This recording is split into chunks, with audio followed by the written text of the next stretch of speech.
You were taught to grit your teeth and summon willpower, so when you fail, you blame yourself. This video exposes that myth. Discipline is not moral strength, it's design. Drawing on neuroscience and James Clear's framework, we map how automatic habits, environmental cues, and a shifted identity rewire your brain away from procrastination. But this is not just mechanics. We weave a modern spiritual layer, law of frequency, conscious creation, and collective awakening so your inner vibration and outer systems align. The problem is fixed, shame and heroic effort. The solution is elegant, small structural changes plus identity-based habit loops plus frequency alignment equals effortless discipline. Narrated with a philosopher's calm and the urgency of something you've known all along, this video gives clear, applicable steps that speak to the intelligent skeptic tired of platitudes. Expect a promise of revelation, practical systems grounded in neurobiology, and a path to reclaim purpose and sustained action. If you've been waiting for willpower to save you, this is the quiet reset that actually will. You were taught to grit your teeth, to summon the last ounces of willpower and blame yourself when it evaporates. That lesson is everywhere, told as moral truth, dressed up as character. But here's the quieter truth. Discipline is not moral strength. Discipline is design. Imagine your habits as a city you built without a plan. Streets that dead end, lights that don't sync, signs that point you the wrong way. Neuroscience shows your brain prefers the easiest route. James Clear gives us the map. Small cues scaffold automatic behavior. Identity shapes repetition, and systems outperform raw intent. When you stop calling lapses personal failure and start tracing the architecture of your day, everything changes. We will not flog platitudes. This is not try harder. It's a reversal of how you frame struggle. The natural enemy isn't weakness, it's shame, an old corrosive story that keeps you hiding from practical solutions. Replace shame with curiosity. Replace heroic effort with elegant structure. Replace pushing with aligning. There is also a subtle layer, frequency. Modern mind-body teachings speak of vibration not as mysticism, but as alignment, how your internal state amplifies or dampens the systems around you. Conscious creation doesn't mean wishing, it means intentionally tuning your inner environment so your outer systems can follow. When identity, environment, and frequency align, momentum becomes effortless. Over the next minutes, you'll get a precise synthesis. The brain's automaticity, Clear's identity-based habit loops, and a practical framework for adjusting your environment and your inner tone. You'll see how to nudge cues, shrink resistance, and build tiny wins that reshuffle your self-image.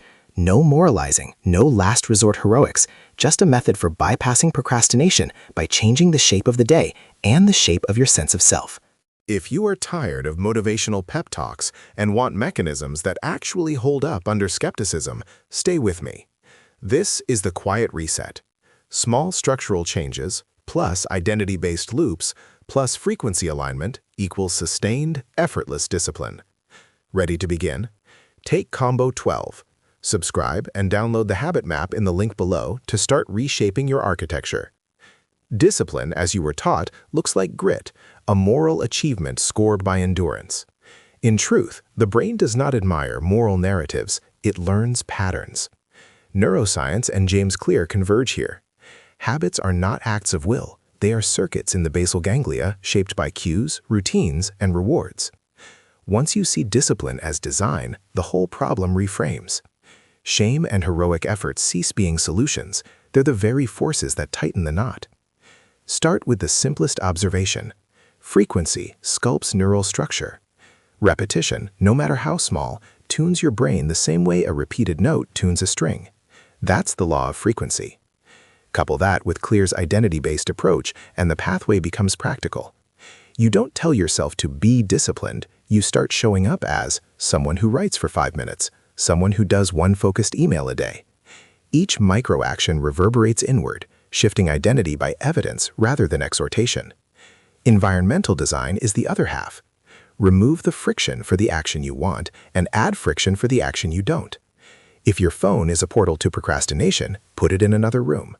If your work requires thought, make the deepest tools the easiest to reach.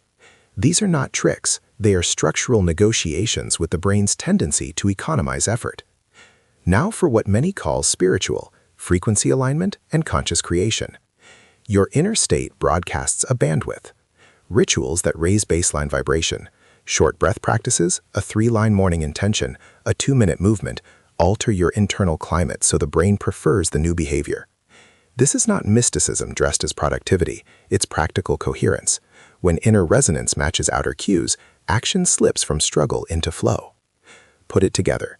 Audit cues, adopt tiny identity-confirming actions, design the environment, repeat with gentle frequency, and tune your internal vibration daily. Track, iterate, and stop treating failure as moral collapse. Discipline emerges when systems make the right choice the default. If this lands, subscribe to stay with the series and download the Habit Architecture worksheet. Start the small structural changes tonight. Your future self will thank you. You were taught to grit your teeth and summon willpower as if discipline were moral heroism. That story has a cost: shame when you fail and endless, exhausting self-reproof. The quieter truth, backed by neuroscience and the pragmatic logic James Clear lays out, is that discipline is not an act of will, it's an architecture you build. Habits are automatic responses to cues. Identity is the lens through which the brain decides what's worth repeating. Your inner frequency, the tone of attention and intention you hold, either aligns with the systems around you or fights against them. So here is the clean, practical way out. First, reduce friction. Change the cue environment so the brain's autopilot favors the action you want. Make the desired behavior easier than the old habit. Second, rebuild identity through tiny declarations and immediate wins. I am the kind of person who shows up for 5 minutes, and then scale those minutes.